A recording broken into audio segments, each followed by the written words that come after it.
Hello అనిలో మాట్లాడడానికి రెడీయేనా? మొత్తానికి రెడీగా ఉన్నావో? ఇప్పుడు చెప్పు, ఏంది మ్యాటరో? కొంతమంది అనిల్ అజ్ఞాతంలోకి వెళ్ళిపోయాడు. ఓహో, కొంతమంది అనిల్ అజ్ఞాతంలోకి వెళ్ళాడని అంటున్నారని ఫీల్ అవుతున్నావా?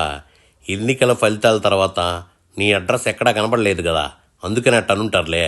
కొంతమంది చెప్తా ఉన్నారు మంత్రుల వల్ల నోటు దూల వల్ల ఓడిపోయారు. ఒరే, మీ నోటి దూల వల్ల ఓడిపోయారని ఫీల్ అవుతున్నావా?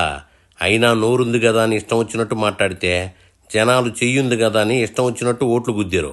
ఎన్నికలైన తర్వాత జనాన్ని ఈరోజు కలవటం జరిగింది. ఏదైతే ఈరోజు ప్రజలకు మ్యాండేట్ ఇచ్చారో అందరం కూడా దానికి ఎవరైనా కూడా ఎలక్షన్ ప్రక్రియలో ప్రజల మ్యాండేట్ని గౌరవిస్తాం. ఆ విధంగా మేము కూడా అందరం కూడా గౌరవిస్తాం తప్పకుండా కూడా.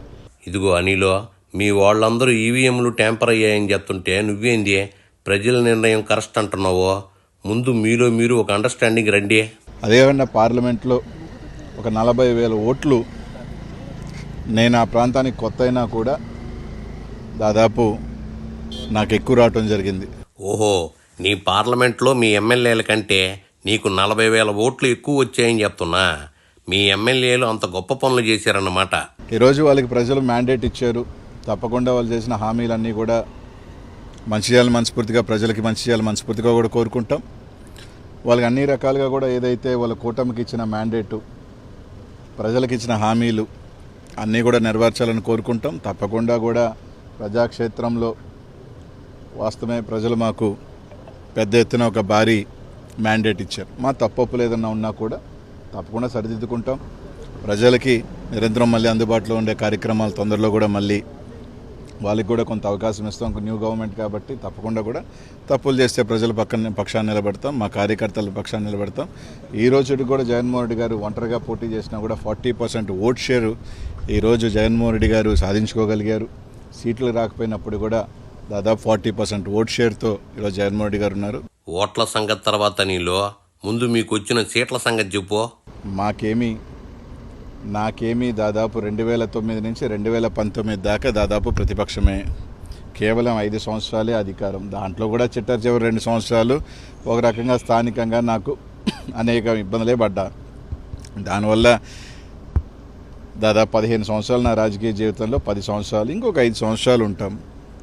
దానివల్ల ఏదో ఇబ్బంది పడిపోయేది. తప్పకుండా ఏ దానికైనా కూడా ఏం చేసినా కూడా సిద్ధంగా కూడా ఉంటాం. రాజకీయాల్లోకి వచ్చిన తర్వాత ఏ నిర్ణయం తీసుకున్నా ఏ దానికి ఇచ్చినా కూడా కట్టుబడి ఉంటేనే కదా రాజకీయాల్లోకి వస్తాం. నిజమే, మా వల్ల పొరపాట్లు లేకపోతే మేము అధికారంలో ఉన్నప్పుడు కొన్ని మా రకరకాల వల్ల మేము ఓటమి చెందొచ్చు. తప్పు ఓటమి చెందినంత మాత్రాన దాన్ని సరిదిద్దుకొని మళ్ళీ వెళ్తాం.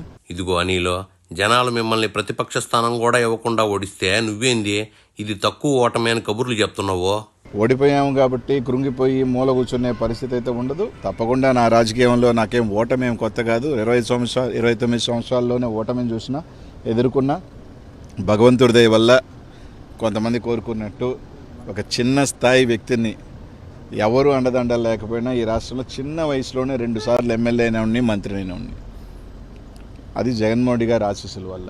మొత్తానికి ఈ వయసులోనే అన్నీ చూసేసానని చెప్తున్నావు, మంచోడివే. కానీ దాంట్లో మాలో లోపాలని సరిదిద్దుకుంటాం.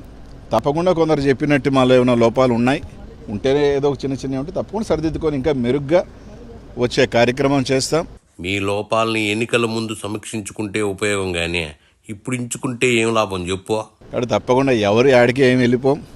ఖచ్చితంగా వాళ్ళు కూడా ఓడిపోయినప్పుడు కొన్ని నెలల తరబడో సంవత్సరాల తరబడో వాళ్ళు కూడా ఇళ్లలోనే ఉన్నారు.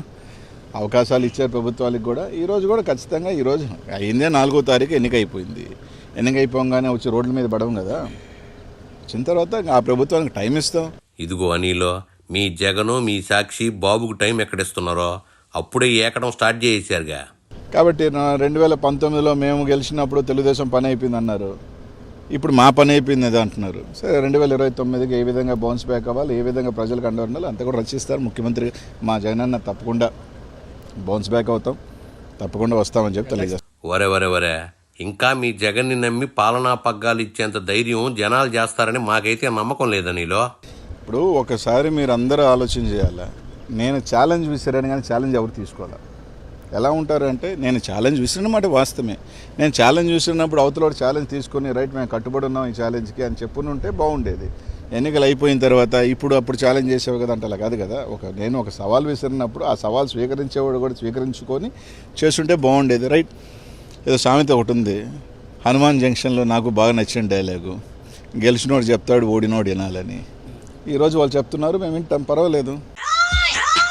ఒరే, నువ్వు ఇసిరిన ఛాలెంజ్ ప్రత్యర్థులు తీసుకోలేదంటున్నావా?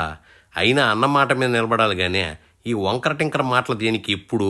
ఈరోజు వాళ్ళు ఏదైనా చెప్తున్నారు, రైట్, వాళ్ళు ట్రోల్ చేసుకుంటున్నారు, చేసుకునే అబ్బాయి ఇబ్బంది ఏం లేదు. ట్రోల్ చేసుకునే స్థాయిలో మేము ఉన్నామంటే మేము ఎదిగినట్టే. ట్రోల్ చేసే స్థాయి అంటే ఎదిగినట్టే అని అంటున్నావా? నువ్వు ఎదగకుండా ఇప్పటికీ కార్యకర్త స్థాయిలోనే ఉన్నాననుకుంటున్నావా ఏందనిలో? చెప్పినంత వరకు చాలుగానే ఇంకెళ్ళు.